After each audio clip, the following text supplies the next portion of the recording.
वो कौन सा रहस्य है जो हर सावन में करोड़ों श्रद्धालुओं को खींच लाता है? नंगे पैर तपती सड़कों पर, कंधों पर कांवड़ उठाए और हर कदम पर सिर्फ एक ही उद्घोष, बोल बम। ये केवल श्रद्धा नहीं, ये वो पौराणिक यात्रा है जिसकी जड़ें सृष्टि की सबसे अद्भुत घटना से जुड़ी हैं। समुद्र मंथन से देवताओं और असुरों के बीच महासंग्राम जैसा मंथन हो रहा है। मंदराचल पर्वत घूर्णन कर रहा है, वासुकी नाग रस्सी बन गया है और समुद्र की गहराइयों से निकलता है वो भीषण विष, हलाहल, इतना प्रचंड कि पूरी सृष्टि के विनाश का कारण बन सकता था। समस्त ब्रह्मांड की रक्षा के लिए जब समुद्र मंथन से हलाहल विष प्रकट हुआ तो संपूर्ण सृष्टि त्राही त्राही करने लगी। उस समय भगवान शिव ने समस्त प्राणियों की रक्षा के लिए उस प्रचंड विष को अपने कंठ में धारण करने का संकल्प लिया। एक ही क्षण में उन्होंने मृत्यु को अपने वश में कर लिया।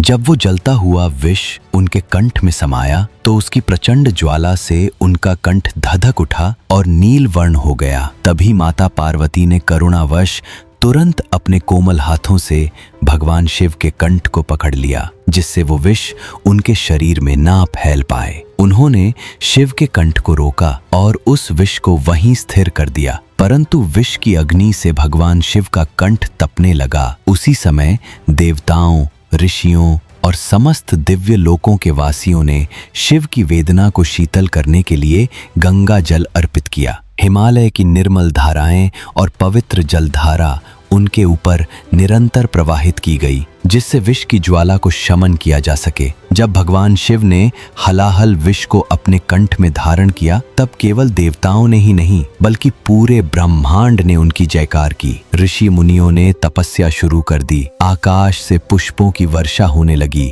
और उस पल से शिव को मिला एक नया नाम, नीलकंठ महादेव। पौराणिक ग्रंथों में कहा गया है कि जब समुद्र मंथन के बाद भगवान शिव ने विषपान किया था तो देवताओं ने उनसे विनती की, हे महादेव, जब तक ये विष आपके कंठ में रहेगा तब तक हम हर साल श्रावण मास में आपके ऊपर पवित्र जल चढ़ाकर आपको शीतलता देंगे। भगवान शिव मुस्कुराए और कहा, जो भी श्रद्धालु इस मास में मुझे गंगा जल अर्पित करेगा उसके सारे पाप नष्ट हो जाएंगे, उसके जीवन में आनंद और सफलता का प्रवेश होगा। इसीलिए श्रावण मास को माना जाता है सबसे पवित्र मास, क्योंकि ये वो समय है जब संपूर्ण ब्रह्मांड भगवान शिव को नमन करता है। इसी परंपरा ने जन्म दिया कांवड़ यात्रा को। समय के साथ साधारण जल उठाने का कार्य एक महायात्रा में बदल गया। आज कांवड़ यात्रा न सिर्फ पूजा है बल्कि अपने भीतर तपस्या, साधना और आत्म शुद्धि का संदेश समेटे हुए है। देखिए कैसे हजारों लाखों कांवड़िए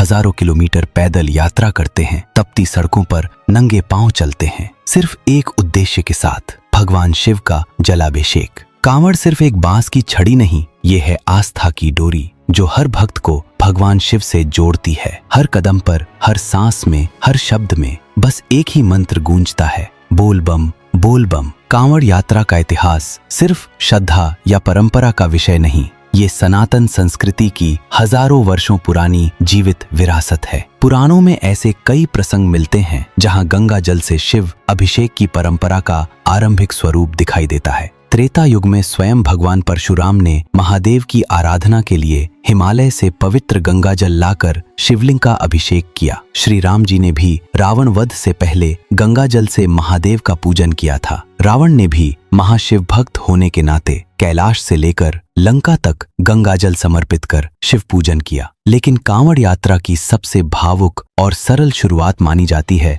श्रवण कुमार की कथा से। त्रेता युग में जब श्रवण कुमार ने अपने अंधे माता पिता को कंधों पर उठाकर लंबी यात्रा करवाई थी, उन्हें पवित्र गंगा जल का स्नान करवाया था, वहीं से माना जाता है कि कंधे पर पवित्रता का भार उठाकर यात्रा करने की परंपरा की नींव रखी गई। कालांतर में यही श्रद्धा कांवड़ यात्रा में परिवर्तित हो गई। समय बदला, युग बदले, परंतु भावना वही रही। आज भी भक्त हजारों किलोमीटर दूर से नंगे पैर, सिर पर पवित्र गंगा जल लेकर हर हर महादेव का जाप करते हुए शिव धाम की ओर बढ़ते हैं। इतिहासकारों के अनुसार कांवड़ यात्रा का व्यवस्थित और संगठित रूप पहली बार 1700-1800 के दशक में बिहार के सुल्तानगंज क्षेत्र में देखने को मिलता है। यहाँ से गंगा जल भरकर भक्त लगभग 105 किलोमीटर की पैदल यात्रा कर उत्तरवाहिनी गंगा से बाबा बासुकीनाथ और बाबा बैद्यनाथ देवघर तक जल चढ़ाने जाते थे। धीरे धीरे ये परंपरा सुल्तानगंज से निकलकर झारखंड, उत्तर प्रदेश, उत्तर भारत और फिर संपूर्ण भारत में फैलने लगी। अंग्रेजों के कालखंड में, विशेषकर 1857 के स्वतंत्रता संग्राम के समय, अंग्रेजों ने पहली बार अपने दस्तावेजों और गणनाओं में कांवर यात्रा का उल्लेख किया। उनके रिकॉर्ड में ये दर्ज हुआ कि गंगा जल लेकर देवघर जाने वाले साधक खासकर बिहार और पूर्वी उत्तर प्रदेश से लंबी पैदल यात्रा करते थे। हालांकि तब ये एक सीमित, शांति प्रिय धार्मिक यात्रा थी जो कुछ हजार लोगों तक सीमित थी। आधुनिक भारत में 1980 के दशक के बाद विशेषकर हरिद्वार, देवघर, झारखंड और उत्तर प्रदेश में कांवड़ यात्रा ने अभूतपूर्व रूप लिया। भक्तों की संख्या लाखों में पहुंच गई। हरिद्वार से दिल्ली, बुलंदशहर, मुजफ्फरनगर, कानपुर, झांसी से लेकर देवघर और बासुकीनाथ तक सड़कें बोल बम के जयकारों से गूंज उठे लगीं। 1984-85 के बाद ये जन आंदोलन का रूप ले बैठा और हर साल नई नई व्यवस्थाएं जुड़ती गईं। कांवर शिविर, भंडारे, जल सेवा और सुरक्षा प्रबंधन। कुछ लोक मान्यताओं में यह भी कहा गया है कि श्रावण मास में कांवड़ उठाने वाला व्यक्ति देवताओं का वाहन बन जाता है। उसके माध्यम से अदृश्य पुण्य प्रवाहित होते हैं। कई संतों की वाणी में उल्लेख मिलता है कि कांवड़ यात्रा के दौरान साधक का आभा मंडल तेजस्वी हो जाता है और यदि वह पूर्ण नियम, संयम और ब्रह्मचर्य का पालन करता है तो उसके भीतर चेतनात्मक ऊर्जा का जागरण होता है। पुरानी लोक गाथाओं में एक रहस्य यह भी कहा गया है कि जो सच्चे मन से पहली बार कांवड़ यात्रा करता है उसका मनुष्य जीवन सफल हो जाता है और उसके जीवन के दुष्कर्म जलाभिषेक के साथ समाप्त हो जाते हैं। आज कांवड़ यात्रा सिर्फ धार्मिक अनुष्ठान नहीं बल्कि सामूहिक ऊर्जा और संस्कृति का महासंगम बन चुका है। किसी के लिए ये पश्चाताप की यात्रा है, किसी के लिए आभार का पर्व और किसी के लिए आध्यात्मिक जागृति की शुरुआत। शिव का संदेश सरल है, श्रद्धा से चलो, सेवा से जुड़ो और हर कष्ट शिव को समर्पित कर दो, क्योंकि जब कांवड़ उठती है तो केवल जल नहीं बहता, बहते हैं जीवन के बंधन, कटते हैं पाप और शिव बनते हैं जीवन के रक्षक। सावन मास में भगवान शिव के प्रत्येक नाम का उच्चारण, प्रत्येक जल अर्पण और प्रत्येक जाप का प्रभाव 1000 गुना बढ़ जाता है। इसीलिए इस महीने के सोमवार को श्रावण सोमवारी व्रत कहा जाता है। कहते हैं जो व्यक्ति सावन में सोमवार का व्रत रखकर भगवान शिव का जलाभिषेक करता है उसे जीवन में धन, सुख और सौभाग्य स्वतः प्राप्त होता है। स्त्रियों के लिए ये मास सौभाग्यवती होने का वरदान है और पुरुषों के लिए विजय, शक्ति और समृद्धि का अमोघ अवसर।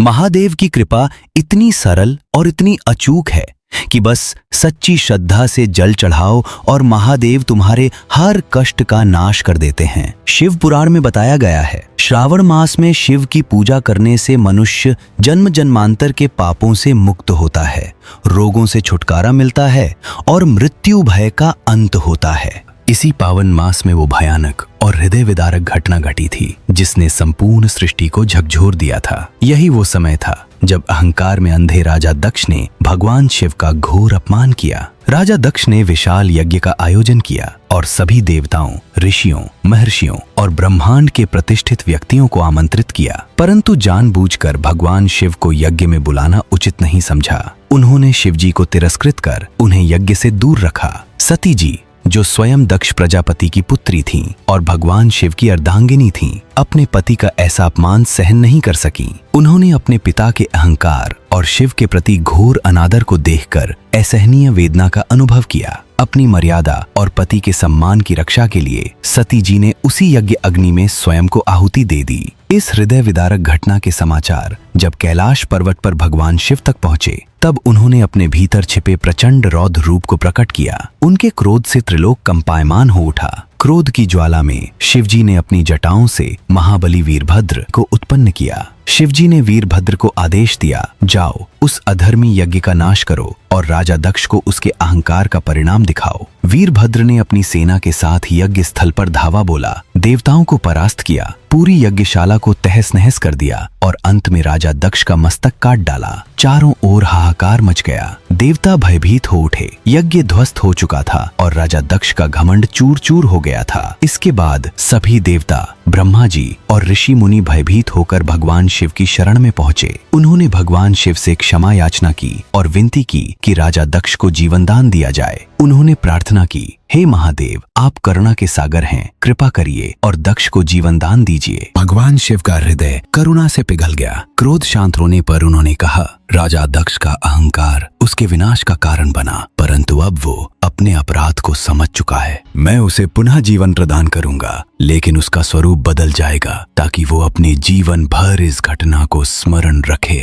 शिवजी ने आदेश दिया कि राजा दक्ष के धर में एक बकरे का सिर जोड़ा जाए। वीरभद्र ने यज्ञशाला के पास ही एक बलि के बकरे का सिर लाकर दक्ष के शरीर से जोड़ दिया। भगवान शिव की कृपा से राजा दक्ष पुनः जीवित हो गया, परंतु अब उसके सिर पर मानव मस्तक के स्थान पर बकरे का मुख था। दक्ष ने अपने अपराध के लिए भगवान शिव से क्षमा मांगी और उनके चरणों में गिर पड़ा। तब शिवजी ने उसे क्षमा करते हुए कहा, अहंकार विनाश का कारण है और नम्रता मोक्ष का मार्ग। भविष्य में तुझे ये सीख कभी न भूलनी चाहिए। यही वो प्रसंग है जो श्रावण मास की गंभीरता और दिव्यता को और भी अधिक प्रकट करता है। यह मास केवल पूजा का प्रतीक नहीं, बल्कि एक गहन संदेश देता है। जो भगवान शिव का अपमान करता है उसका विनाश निश्चित है, और जो सच्चे हृदय से भगवान शिव का स्मरण करता है, श्रद्धा और भक्ति से उनकी शरण में आता है, उसके लिए शिव साक्षात रक्षक बनकर उपस्थित होते हैं। जब देवी सती ने पिता दक्ष के अहंकार के कारण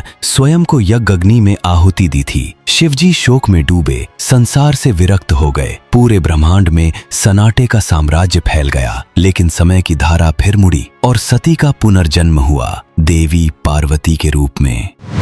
और जब श्रावण मास आया तब देवी पार्वती ने लिया वो दृढ़ संकल्प, हे शिव, मैं पार्वती अपने पूर्व जन्म की अधूरी कथा को पूर्ण करने के लिए तपस्या का मार्ग अपनाऊंगी। मैं तुम्हें अपने पति के रूप में वरण करूंगी। फिर क्या था, श्रावण के हर दिन, हर सोमवार को पार्वती जी ने कठोर तपस्या की। गंगा जल, बेलपत्र, धूप, दीप के साथ शिव का पूजन किया। वनों में रहकर व्रत उपवास करते हुए सिर्फ एक ही कामना की, शिव को पति रूप में प्राप्त करने की। उनके तप के आगे स्वयं शिव भी पिघल गए। शिवजी प्रकट हुए और बोले, हे पार्वती, तुम्हारा प्रेम, तपस्या और समर्पण त्रिलोक में अद्वितीय है। मैं तुम्हें अपना अर्धांगिनी स्वीकार करता हूँ। और तब हुआ वो दिव्य विवाह। कैलाश पर्वत साक्षी बना। देवता, ऋषि और गंधर्व गाए मंगल गीत। सृष्टि मुस्कुराई और शिव पार्वती का प्रेम संसार को मिल गया। यही कारण है कि सावन मास में शिव पार्वती की पूजा करने से प्रेम में सिद्धि मिलती है, विवाह में अड़चनों का नाश होता है और हर व्रती को